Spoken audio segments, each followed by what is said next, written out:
Scenes from the Spectrum, episode 20. Real basketball is just around the corner. We're here to talk about it.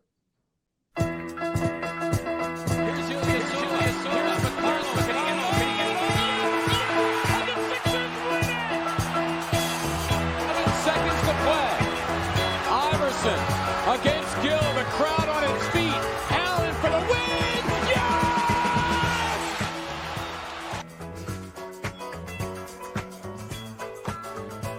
Little fun fact for you. I play that song, and I put the windows down. Doesn't matter if it's cold or not. I play that song on the way to every single Sixers game. On the way back to after a win? Of course. Can't play it after a loss, though, because the vibes are down. But, yeah. Welcome, everybody, to episode 20. Scenes from Spectrum. Big 2-0.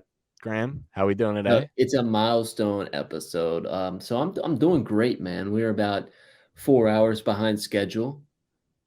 Thanks to me. This time it was my fault. It's We're recording this time. Yeah. What time is it? It's almost midnight. 11:36. We were supposed to do this at 9. But yeah, Graham had some business. I had an eventful night. He had some business to take care of. It was good. It's good. Justin, how are you doing? I'm doing fantastic. A little tired. Had to wait a while. Me and producer Tony had to wait a while, but how's Tony? We're here. Doing? We're back and better than ever. Tony, how are we doing today? Let's get this on the road, man. Tony is tired. He had some homework to do, so did I, but we are doing that tomorrow. Because it is almost midnight. All right. It's time to talk about today's episode and the headlines. Tony, hit the music. Oh, man. Let's go. It's midnight. Get pumped up. The Sixers finished 4-0 on the preseason. Absolute W's. Isaiah Joe and Charles Bassey both have been released. We'll talk about Tyrese Maxey and James Harden being the best backcourt in the NBA, and then we'll end the episode off with a little trivia. The first time on Scenes from the Spectrum, we're going to do some trivia, test our NBA knowledge. I'm a little nervous about the trivia. Not gonna so lie. am I. We obviously have no idea what the questions are. Tony, our producer, he came up with all the questions, so I'm very excited. We do have a time period. It's the bubble. They're all about. It is the bubble. Only 2 questions. Shouldn't be. But you will only get to see the trivia section only if you watch the full episode, because it'll be at the end. And I mean, you could just skip ahead, but let's just get right into it. Sixers finished 4-0. We look great. I was very satisfied with majority. There's only one person I was unsatisfied with, and we don't really need to talk about him. His name is Jane Springer. I know that hurts. I know that hurts Graham's feelings, but he looked like a train wreck out there, and he did for 4 games in a row. But you know, the big elephant in the room. Let's just get it right out of the way. Isaiah Joe and Charles Bassey no longer in a Sixers uniform. Obviously, 2 fan favorites. Isaiah Joe, fan favorite. Charles Bassey, he had a place in some people's hearts. He has the game. Yeah, against the reigning MVP Odom. Yeah, he didn't score one single field goal in the second half. When we say Charles Bassey and the game, every Sixer fan knows exactly what we're talking about, and it's really the half. It's the game without Joel Embiid. Yes. And we put a beating on the Nuggets. We took care of business, but obviously it sucks to see Isaiah Joe, him depart Philadelphia. He obviously still could come back. If no teams are going to pick him up on a guaranteed deal, then there is a very good chance that he comes back on a 2-way deal and plays for the Blue Coats for this year. Yeah, I don't see that happening. I think I don't either. He's an NBA level player. Absolutely. A team like Indiana, who's sitting on like mountains of cap space, will probably pick him up, and they're tanking anyways. Yeah, so, he's going to take any money that comes his way, and we're not going to pay him that. So I'm going to root for him. I think wherever he goes, definitely, unless it's the Celtics or the Nets, or the Heat, Nuggets, or the Raptors, or the Nuggets. I'm going to root for him. I think I covered all the Thunder. Teams.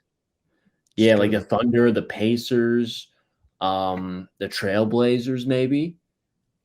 I would like his fit there. Yeah, the Spurs would be cool. Like a Lonnie Walker and Isaiah Joe in the backcourt. That would be fun. And to get to kind of the business part of this Yeah. deal, Isaiah Joe and Charles Bassey, releasing them has cleared up I think it was $3.3 million of cap space, and that opens up Sixers to spend, or was it $5 million that it cleared up? I'm not 100% sure. So it cleared up 3.3. Yeah, and it was 3.3. Now we have around $5.8 million left until we've hit the hard cap threshold of $156.9 million. So yeah, I think it was a smart business move. It was. I read in an article today. I said it was the ultimate business move because it's not something, it's not easy to move along from these guys. Especially Isaiah Joe, someone has a lot of promise. You've seen it. The guy didn't play bad in preseason. I think he was 4 of 7 from behind the arc in 3 games. I mean, that's really good. The guy has shot well. He when he did have his chances, he was never in a rhythm, and he's a rhythm guy. So as soon as he gets in a rhythm, I think you're going to see Isaiah Joe take a leap and solidify himself as a rotational guard in the NBA. Charles Bassey, on the other hand, he's had a little bit more opportunity. Yes, he got the short end of a stick. Paul Reed, who's on a fully guaranteed deal as of January of this year. So there was no incentive to cut Paul Reed because of his guaranteed deal. You put in Montrezl Harrell.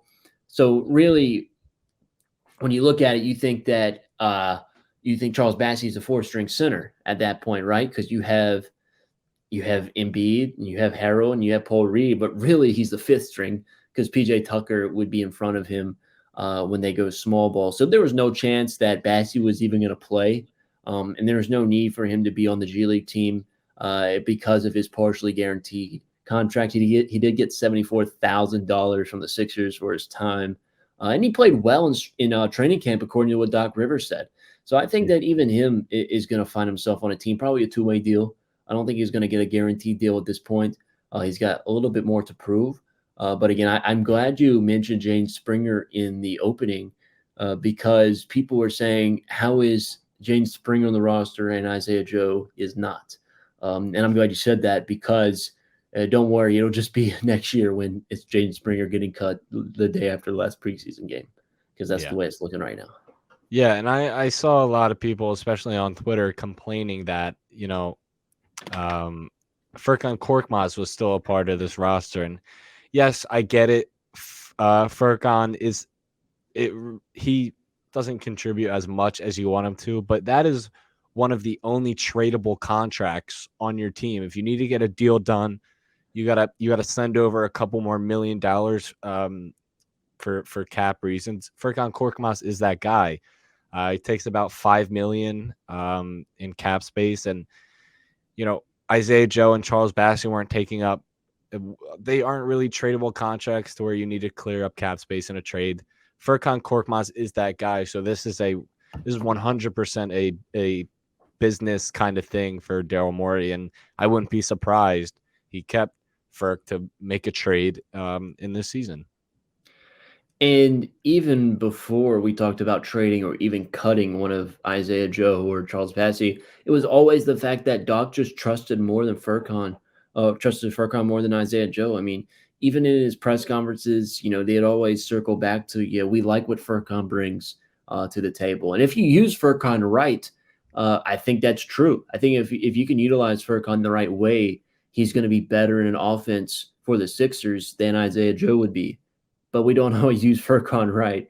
And when you're just going to freelance and, do whatever, play whoever offense, as Chris Smoove would say, Isaiah Joe definitely fits that role. No, I mean, I think that he's better at the role of doing like a freestyle type of offense. But when you're actually running sets and getting guys open and driving and cutting, you like Furkan on the court, which is why Doc Rivers was always going to prefer Furkan over Joe. So there was no competition really between Furkan and Joe. Now that we know that Isaiah Joe has been cut, because we knew that Trevelin Queen Charles Bassey and Isaiah Joe were all fighting for one spot, and now none of them are there. So it's a quick turn of events from what we thought was going to happen a week ago. Yeah, and after we signed Montrezl Harrell, we were 2 players over the roster limit. We had 17 players. The roster limit is 15. We cut 3 people. We are down. We have 1 roster spot left open. We have $5.3 million to spend. We could even, if trades are made, we could take in 5 more than we already have. So I think we look to make a trade, not soon, but in the next few months. So I'm excited for that. But yeah, this just came to a complete surprise to me this morning. I was kind of expecting Charles Bassey to get cut, not Isaiah Joe. I mean, I guess it hinted at us a little bit after our last preseason game against Charlotte because Isaiah Joe did not touch the court. But yeah, I really didn't see neither this of them coming. did. Neither of them hit the floor. So that was the writing on the wall right there. Is that it was coming. The Bassey one was reported first. So actually, I was not up until they were both announced by Shams. But when you got the Bassey, since you were actually up they were morning, announced. They were announced on Twitter by SFTS Keith. podcast. Or okay, yes, It was announced by us. By us. My apologies, by us. Yeah. But when Keith originally said that it was Bassey getting cut and not Isaiah Joe, your thoughts were, we've got 15, right? That's the roster. He's got, Daryl Morey always has something up his sleeve, and I think this is one of those cases where he absolutely has something up his sleeve, and I really cannot wait to see what he has. Yeah, I mean, that was something out of left field, is that it was Isaiah Joe. Yes, I understood. As soon as I got over the fact that we're cutting Isaiah Joe and I started looking into, the contractual side of things, I said, wow, this makes a lot of sense. And that's when I was able to write this article, and I break everything down of how the money works and the guaranteed and the non-guarantees and the partially guarantees. And I break down all the money stuff in my article on phillysportstoday.net, or you can find it on my Twitter. I tweet out the link. I'll link it in the description. Yeah, we could put it in the description. I advise you to go read that to get updated just on how the things work out contractually. We kind of did it here, but to have it in front of your face to see the cap, the hard cap threshold, because we are under the hard cap this year, and we have 5.8 million, and that's a trade, that's a signing, that could be literally anything. Yeah. And Jake Crowder is still in the market. A lot of fans want Jake Crowder. I'm a bit iffy on that myself, but I would not. I would be happy to the fact if we got Jake Crowder. That's something that Daryl's obviously going to try and pursue. That's just another guy that can help you. I think that 15th guy, we're probably going to use some 10-day on some players. Sure. Like Michael Foster's on a 10-day right now. So there's eventually going to be 2 spots open. I would assume one's going to turn into a 2-way. So I think it's going to be a revolving door until you get about a couple weeks into the season. And then we can finally use that money, because it will be used between now and the trade deadline for sure. Yeah, and March 1st, I think, is the free agent cutoff. Yeah, we could sit here and talk all day about the 13th, 14th, 15th guy on the roster and, what we're going to miss. But, let's talk about what we have and quality players and the stars of this team and the stars of the Sixers backcourt. What we believe to be the best backcourt in the entire league, or maybe not the entire East. league, but definitely the East. Actually, who's better in the league? Yeah. Who's better than Harden and Maxey in the league? Tyrese Maxey and James Harden. Now, I want to talk about James Harden real quick, because if you were busy watching the Phillies game instead of the Charlotte game, like me. I was watching the Charlotte game. James Harden. I was at the Phillies game. Yes. James Harden's shot selection is that was probably the best shot selection I've seen from him in a very long time. And he was taking, some step back mid ranges, some catch and shoot 3-pointers, some catch and shoot mid ranges, off the dribble mid ranges, and that's what we've been asking of James Harden is take the smart shots, take the mid range shots, and that's exactly what he did last night. Hoping that he'll continue that throughout the entire season, because if he's taking at the smart shots, there's the sky is the ceiling. The sky is the ceiling. Yeah, I think that James Harden, when the opportunity presented itself to make an open shot, he did. And that's the main thing for James Harden, is that he's going to create shots for himself. He's going to create shots for others. It's are those shots going to go in the basket? And that was the question that I think James Harden answered and gave us a good preview, because he has the burst, he has the step. We talked about it in last week's episode, that he's here and he's healthy. He's not the healthiest he's ever been. I still feel like he was at 75, 60% last year, within that range. I think he's about 95 to 85% healthy right now. He's not 100%, that's clear, but I think we're getting there, and he should be 100% this season, I hope, at some point. Yeah, some special things we saw last night, and Tyrese Maxey, not just last night, but the entire preseason. Yeah. Last night, or not last night, the 2 game nights against ago. a couple nights ago, the game against Charlotte, he struggled a bit. He struggled to find his shot, struggled to hit his catch and shoot shots. But we're not always gonna. Obviously, some people are gonna expect perfect out of him, but that's just not what you're gonna get. You're gonna have some off games. You're gonna have some games where he shoots 2 for 7, 3 for 11. It's gonna happen. You really can't do anything about it. But the good part about preseason is he showed off exactly what he's been working on all year. And we didn't think his 3-point shooting could get even better, and it has. Yeah. It seems like he doesn't miss from the corners. Off the dribble shots are very good, especially when he pulls up from mid range after pump faking the 3.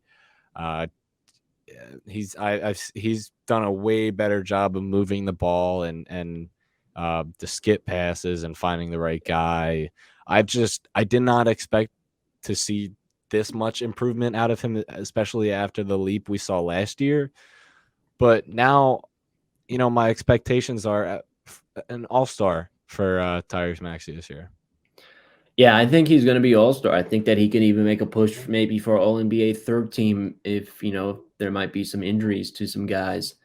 He's definitely here to stay and solidify himself as an all-star. We're going to see a run now of consecutive all-star appearances, barring any injury for Tyrese Maxey. So he's a guy that he's just going to be here. He's going to be great, and we need to keep him in Philly for as long as possible. Oh, I hope. I would expect him to resign. He'll become a restricted free agent after we're gonna after have next bird year. rights. So we don't have to worry about that until after next year. So and I think it works out perfect, because as soon as we see an Embiid decline is when he's going to be eligible for the max, and it's going to be his team. So I think it's a good timetable for both Tyrese and the Sixers to stay together for a long time. And I think that this year I had a stat on my Twitter that I tweeted out, crazy stat by the way, for Tyrese Maxey, and it was the fact that the way that he's been so aggressive starting these preseason games, especially from behind the arc. Within the first 3 minutes of each preseason game, he attempted 8 3-point shots and he made 7 of them. He actually went through a stretch of 7 in a row made, and that 8th one he missed was the game against Charlotte 2 nights ago, and that was the last one he attempted. So he's actually 7 for 7 to start the preseason on 3-pointers within the first 3 minutes of each game. So that's 7 of 8, 88% on 3-pointers in a total of 12 minutes across 4 preseason games. That is absolutely crazy. And I put the videos of all 7 made shots on my Twitter, and you can see they're catch and shoot, they're off the dribble, they're fighting behind a screen, they're skip passes, they're everything. And that's what he's been doing. That's what I love so much about, he's just preseason, but Tyrese Maxey has been a dog, and he's been shooting the lights out. All right, quick question for you. If you were to look at the entire league, not as an NBA fan, not as a Sixers fan, Is there a better backcourt than Tyrese Maxey and James Harden? Yeah, I'm gonna have to think about this. I really don't think there is. I mean, who's rivaling right now? I mean, because you look at, there's a lot of good guard forward duos. I would say Paul George and Kawhi Leonard is a great guard forward duo. Jason Tatum, Jaylen Brown's a great guard forward duo. Chris Paul, Devin Booker. Yeah. Well, now I just don't. I think that Harden's better than Booker, and we're entering that Chris Paul's still better than Tyrese Maxey, but the gap isn't as there as it has been. Yeah. I think Tyrese Maxey's slowly closing that gap. I think it's comparable, those two. But, like I would say, like, even Luka doesn't really have that backcourt mate that would rival it. Do you want to do like the would you rather? I can rattle off a few if you want. All right, let's do it. Let's hear it, Tony. Let's hear it. Cleveland, Garland, and Mitchell. Yeah, I think that's pretty obvious. Tyrese Maxey and James Harden's better than Garland and Mitchell. Okay. I think that Maxey is the worst player out of those four, but it's not by much. And with the experience of James Harden, the way he's so versatile, playmaking puts him over the edge of both Mitchell and Garland. Justin, I'm gonna have to agree. Steph and Clay. I just don't see Clay's there. I don't think it's a duo anymore. I think it's more. If you asked me a couple years ago, Steph and Clay a couple years ago, yeah, Steph and Clay a few years ago, yes, but now no. Clay isn't at where he was a few years ago. He's just not. I don't think he's the same player he was. Yeah, I think Steph Jordan Poole is comparable to James Harden, Tyrese Maxey. I would. That's definitely a toss-up, but not Steph and Clay. Fun fact, Jordan Poole is my pick for Sixth Man of the Year. I think he's going to be a starter by a couple weeks in. So. Oh, he'll absolutely be a starter, yeah. Yeah. So I'm not sure how that 6 Man of the Year is going to work for you. No, he's going to come off the bench. Maybe. To start the season, probably. But I like what the Warriors got going on. Any more we got, Tony? Trey and DeJounte Murray? No. I think that James Harden, Tyrese Maxey clear them. And defensively, especially. No, I would say I would give the edge to Trey and DeJounte defensively. Really? Because of DeJounte Murray. I just think Trey is such a negative defender that. Yeah, I think that. Yeah, I think Maxey and Harden are both negative. Yeah. Murray's definitely a positive in that fact, but I don't think that DeJounte and Trey are able to be compatible enough offensively the way that Maxey and Harden are. So even the edge that I would give DeJounte and Trae Young defensively, I don't think the offense camaraderie is there yet of their play styles. I just don't know how it'll work. I think it will. Did they play together this preseason? I didn't watch them. Yeah, they believe did. They did. Yeah. Yeah, they did it. It was just free flowing basketball. It looked like an all-star game out there. People were just chucking up shots. Yeah, they really couldn't. Where are they playing? They were playing the Bucks. Yeah, I believe so. Oh, they were in like Dubai or something. Yeah, they were overseas. But DeJounte Murray played well. DeJounte Murray did play well in the preseason. I think Trey went off one game. I think you got like a 6'5" guy who's been a point guard his whole life, and he's going to have the ball taken away from him. Just interested to see how it's going to work. You got any other backcourts? I don't think Chris Middleton's a shooting guard, so I'm going to say no. Yeah, well, Drew Holiday and Chris Middleton. I'd still take the Sixers. Yeah, I mean, you could. I think Steph Jordan Poole is a rivaling one. I mean, yeah, I would say DeJounte and Trae Young to an extent, but again, I would still take James Harden and Tyrese Maxey. I think we get Scotty Barnes and Fred VanVleet still clears for Harden and Maxey. What'd you say? That's all I got. I mean, that's it. Like, really, I think that you're making the case is that they're the best backcourt in the league. Are we missing somebody? I think Devin Booker, Chris Paul, Steph Curry, Jordan Poole. I think it's the 1, 2, 3 there. It's the 1, 2, 3. I mean, what were the Ben Raptors? Simmons and Kyrie. No, I'm kidding. Yeah, no, like it's not even close. I don't think. I would take James Harden over Kyrie Irving, for sure. And I would We take did Tyrese get Maxey. we I would did take get Tyrese Maxey. 4 games of Ben Simmons. I know he did have a game where he had like 4 points and eight turnovers. Don't quote me on that. Might have been 7, but But I was actually watching a bit of the Nets and the Bucks. So this was during the Braves and Phillies game was supposed to start at 4:30. Of course, I got there around 3:45. A good enough time to grab something to eat before the game, and then go into the stadium and watch the game. And while I was eating, it was pouring down rain, of course, and we know the game's like it's going to be delayed. We had no clue what time it was going to be. We didn't even know it was going to be played, and so they actually had some games up on the screens in the Battery. If you haven't been to the Battery in Atlanta, it's like just bars and restaurants and whatnot, kind of like a shopping mall behind the stadium. So I was there watching some games on the TV, and you see Ben Simmons. I mean, the dude had 6 points, and it was like otherworldly, and then didn't play. I mean, he literally had 6 points. He had a great 6 points, and I just that think was I it. just think the Ben propaganda is getting a little too much nowadays. I don't think so. I think we've been unfair to Ben a little bit because, like the air No. ball fact, I think that that's true. Other people were airballing, but Giannis, the video of Giannis with an absolute offensive foul right into Ben's chest. Those type Oh, of I saw things that. Yeah, the have been post up. circulating. Again, that's unfair to Ben Simmons, but we're Sixers fans. We don't care. I will take every chance I get to slander Ben. Tony, you come at this. You're a Ben Simmons lover. You're kissing the boots of Benny. This is Absolutely. nasty. No. This is Stop. nasty. No. You guys You are- are.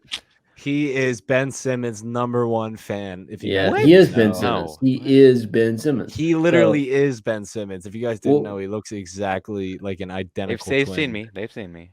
Ben's discourse on Twitter right now is it like what do you think about it? I mean, Is it justified? it's getting a bit overblown.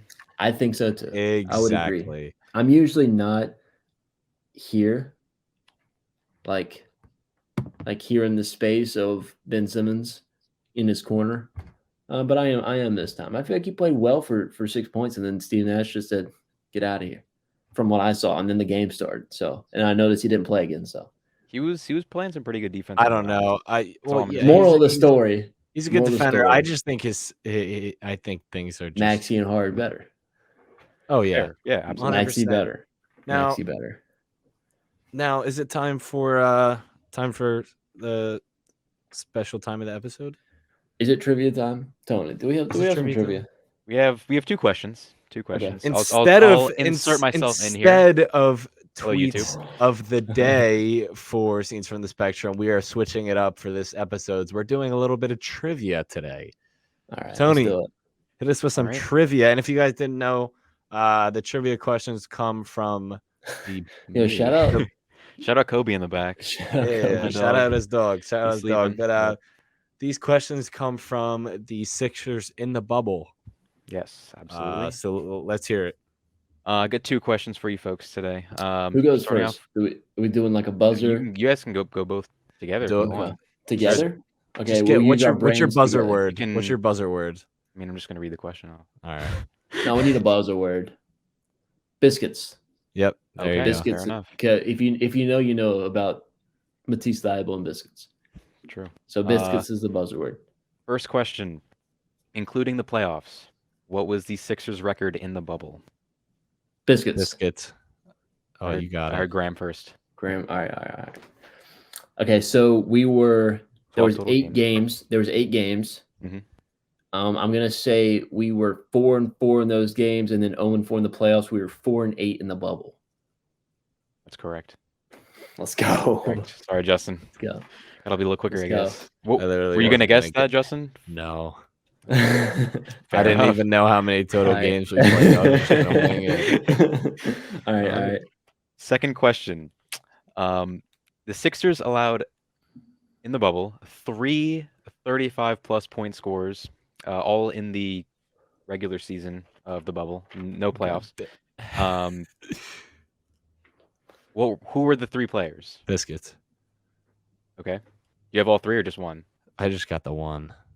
No, you Obviously, can't right? say biscuits if you Yeah, don't I have mean, all All three. right, all right. So you All right. Oh man. I can give you the teams if you want. No, that's too easy. no. That's too easy. I It's have too easy. 2 of them. I He think I have, just wasted a biscuits. We have a penalty for this, right? You stop. said I have biscuits. You 2. didn't have all 3. All right, I think it's only fair if Graham goes I got first. 2. I got 2 right now in my head. All right, then I should go. Do you have 3? I have 2. Okay, I'm gonna say we all know the one. We all know the one. Okay, TJ Warren. Yes, we all know TJ Warren dropped Warren. like Can I 4 go? points on Can I us. go? Go. Go ahead, yeah. I'm gonna say Damian Lillard. Okay. Is that one? That is one, yeah. Okay, and then the third one I feel like is like what I'm not thinking about, and I'm gonna go DeMar DeRozan with the Spurs. Close. DeMar had 30.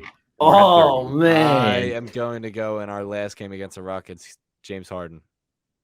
No, okay, Aaron Gordon for the Magic. No. Oh my God, that's such a wild guess. That's so Oh, man. nasty. All right. Aaron Gordon. Oh man. So we played the Magic. Yeah. We played the Spurs. DeMar Mhm. had 30, right? DeMar had 30, yep. Okay, that's so fake. TJ Warren had like 70. Damian Lillard Something like Lillard that. had 35 plus. He had 35 plus, yeah. Okay. Yeah, he was the Mickey Mouse MVP, literally. That's right. Time. Okay. Yep. Devin Booker. 35. Devin Booker. Let's go. So TJ Warren, Damian Lillard, Devin Booker. I won. 2-0. God, like I don't Thank God. like the bubble is such a blur for me. It is such a blur for me. Do you want to guess how many points Damian Lillard had? He had against them? 42. I was gonna say that. He had 38. 36. 37. I had no 39. Keep going. Oh, 45. 49. 57. 62? 51. I do not remember that game at all. I don't remember. I remember that either. the dumb. I remember, I remember the he torched us. dumbest. I did not know. I it was remember the 51. dumbest things about the bubble. Like I brought this up before we TJ even Warren had started. 53, right? I brought this up Yep. before we even started the episode. I said who was the worst golf player on the Sixers squad? It was Kyle O'Quinn. I remember the dumbest things about the bubble, and I don't remember like the getting most important absolutely things. torched. Do you have another one for us? I need No, that was it. redemption. To be fair, That's the it? bubble for the Sixers was pretty forgettable time. All right. Just But yeah, that's all I we have. acknowledge that I won. We're 2-0. We're gonna keep a record for the entire season when we do this, and just know I'm up 2-0 right now. This is true, man. Bubble's not even. Yeah, All right, you gotta get your leg listen. The bubble. Call me the Houston Astros. As you know, I feel like a lot of people say this, but the bubble wasn't real. So that means the questions aren't real. That means your answers aren't real. Therefore, it's 0-0. No, We are I looking don't for think that's next week. Maybe we have a trivia end of our episode next week. We'll see. Maybe we do one an episode. Well, I mean, keep a tally. We'll see. Yeah. All right, Graham, you got Maybe. anything? Nah, I think that's it. Okay, we're gonna say Twitter. Follow us on Twitter. That's what we're supposed to say right here, right? That's how we end these episodes. There you go. Yeah, There you go. follow us Make on sure to Twitter follow us on Twitter Yeah. at SFTS Podcast. and There's an Instagram. underscore in the Instagram. Make sure on to the follow Instagram us on and TikTok. and TikTok. Yes, Subscribe to our YouTube, Apple Podcasts. Apple Podcast, Spotify. Leave a rating, leave a comment, leave a Do whatever you need to review. do. Tell us how Do it beautiful all. we look. Do it all. Leave- Articles, phillysportstoday.net. You can actually listen to the podcast there. That's a Yes, brand new thing. You can listen to the Gosh. podcast on phillysportstoday.net including Our me and articles. Graham's special articles that we work very hard for you guys. So make sure you guys check those out, read them. You can actually give them a like on the website. So do that, and thank you guys Follow for watching. me, Graham, PXP. He's Sixers Justin. Follow Tony. Can you pronounce your Twitter username, Tony? It is BLK Tokage. Just I mean, yeah. Justin, put it in the description for me. I will. I put all of Yeah, our we'll links in link- the we'll link- description. we'll I'll put link the all of Twitters our in the links description. Hopefully, my boy Elon can get my account back at 4Q Tony when he takes over Twitter. But for now, that's where we're on. So All right. Thank you guys for tuning in to a special edition, episode 20. Road to 100 episodes coming soon. Thank you guys go. so much for watching and have a wonderful rest of your day. Go Birds, beat Dallas. Go Phillies.